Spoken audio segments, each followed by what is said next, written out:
రాజకీయ వ్యూహకర్తలకు కూడా అందని ఒక వినూత్నమైన మైండ్ గేమ్కి ఢిల్లీ పీఠం వేదికైందా? విపక్షాలపై అమర్యాదగా మాట్లాడొద్దు, మీ పంతాలను వారిపై రుద్దొద్దు అంటూ ఎన్డీఏ ఎంపీలకు ప్రధాని నరేంద్ర మోదీ క్లాస్ తీసుకోవడం వెనుక కేవలం సభా మర్యాద మాత్రమే ఉందా, లేక విపక్షాల కోటల్ని నిశ్శబ్దంగా బద్దలు కొట్టే ఒక భారీ పొలిటికల్ మాస్టర్ ప్లాన్ దాగుందా? ఎన్డీఏ ఎంపీలతో మోదీ మాట్లాడిన తీరులో ఏ వ్యూహం దాగుంది? రేపటి రోజుల్లో దేశ రాజకీయాల్లో ఎన్డీఏ ఆధ్వర్యంలో ఎలాంటి మార్పులు చోటు చేసుకోబోతున్నాయి? ఈ స్టోరీలో చూడండి.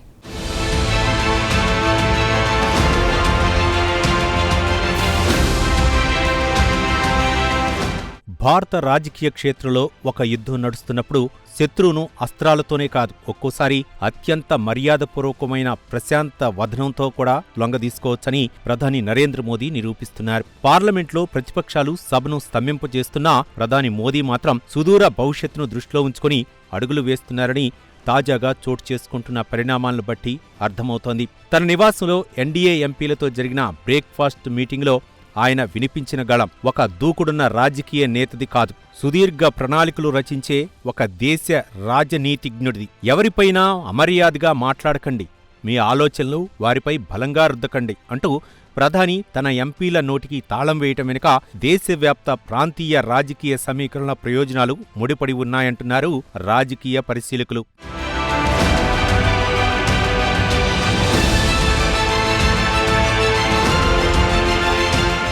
మరి మోదీ ఎన్డీఏ ఎంపీలను విపక్షాలతో అంతలా సౌమ్యంగా ఉండాలని చెప్పడంలోని ఆంతర్యమేమిటి?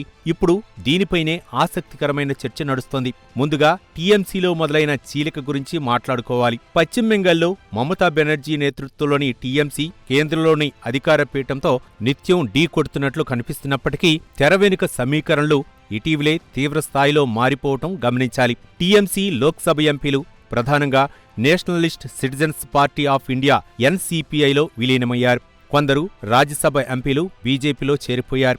ఇటీవల అసెంబ్లీ ఎన్నికల్లో టీఎంసీ ఓటమి తర్వాత పార్టీలో పెద్ద ఎత్తున తిరుగుబాటు జరిగింది. లోక్సభలో టీఎంసీకి ఉన్న 28 మంది ఎంపీల్లో 20 మంది కాకోలి ఘోష్ దస్తీదార్ నాయకత్వంలో లోక్సభ స్పీకర్ ఓం బిర్లాకు లేఖ ఇచ్చి తమ వర్గాన్ని నేషనలిస్ట్ సిటిజన్స్ పార్టీ ఆఫ్ ఇండియాలో విలీనం చేసుకున్నారు. ఈ పార్టీ త్రిపుర, వెస్ట్ బెంగాల్ బేస్డ్గా ఉన్న ఒక చిన్న గుర్తింపులేని పార్టీ. వారు బీజేపీ నేతృత్వంలోని ఎన్డీఏకు మద్దతు ఇస్తామని ప్రకటించారు. యాంటీ డిఫెక్షన్ లా నుంచి తప్పించుకోవడానికి అమిత్ షా ఈ స్కెచ్ వేయటం గమనించాలి. ఇది బహుశా ఏ తలపండిన రాజకీయ నాయకుడు కూడా ఊహించని దెబ్బ.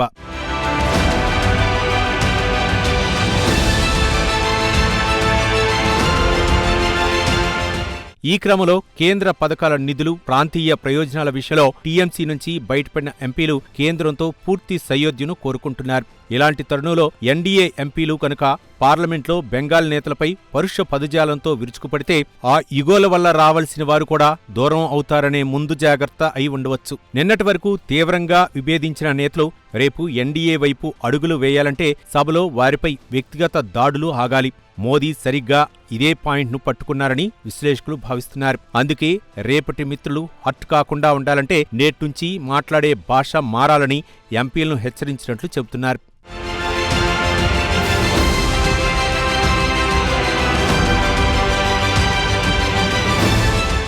ఇక మరో ప్రధాన కోణం మహారాష్ట్రకు చెందిన శివసేన ఉద్ధవ్ ఠాక్రే వర్గం. మహారాష్ట్ర రాజకీయాలు ఎప్పుడూ అత్యంత వేగంగా మారుతుంటాయి. శివసేనలో ఇప్పటికే ఏక్నాథ్ షిండే వర్గం ఎన్డీఏతో ఉంది.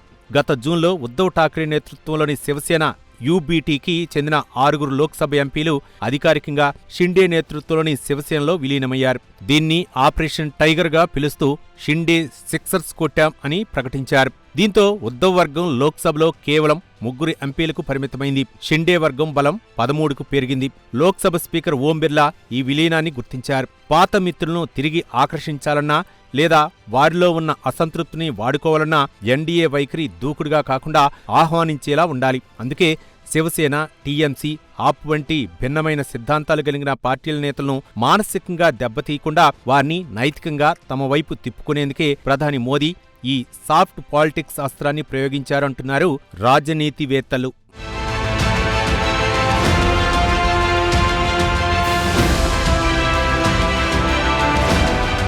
మరోవైపు ప్రస్తుతం సీజేపీ నిరసనకారులతో పాటు అయోధ్య రామాలయ విరాళాల వ్యవహారంపై కాంగ్రెస్ నేతలు రాహుల్, ప్రియాంక గాంధీ ఆధ్వర్యంలో విపక్షాలు తీవ్రస్థాయిలో వీధి పోరాటాలు చేస్తున్నాయి. కానీ మోదీ వ్యూహం ఏమిటంటే కాంగ్రెస్ ఎంతగా రెచ్చగొట్టినా ఎన్డీఏ మాత్రం అత్యంత ఓర్పుతో వ్యవహరించాలని, దీనివల్ల దేశ ప్రజల్లో విపక్షాలు కేవలం గొడవలు చేస్తాయనే ముద్ర పడుతుంది. అదే సమయంలో ప్రాంతీయ పార్టీలైన టీఎంసీ, శివసేన, ఆప్ ఎంపీలకు కాంగ్రెస్తో కలిసి నడవటం కంటే ఎన్డీఏ వైపు రావటమే మేలనే ఆలోచన కలుగుతుంది. అంటే ఒకవైపు విపక్ష కూటమిని లోపల నుంచే బలహీనపరుస్తూ, మరోవైపు ఆయా పార్టీలోని ముఖ్య నేతలు ఎన్డీఏలోకి వచ్చేటప్పుడు ఎలాంటి సంకోచం లేకుండా ఉండేలా ఒక కంఫర్ట్ జోన్ను మోదీ సృష్టిస్తున్నారన్నమాట. మొత్తానికి ప్రధాని మోదీ ఇచ్చిన ఈ హితబోధ రాబోయే రోజుల్లో పార్లమెంట్లో విపక్షాల బలాన్ని మరింత కుంగతీసి ప్రాంతీయ పార్టీలను ఎన్డీఏ వైపు తిప్పుకోవడానికి వేసిన ఒక దీర్ఘకాలిక, అత్యంత వ్యూహాత్మక చదరంగం అనటంలో ఎలాంటి సందేహం లేదని చెబుతున్నారు విశ్లేషకులు.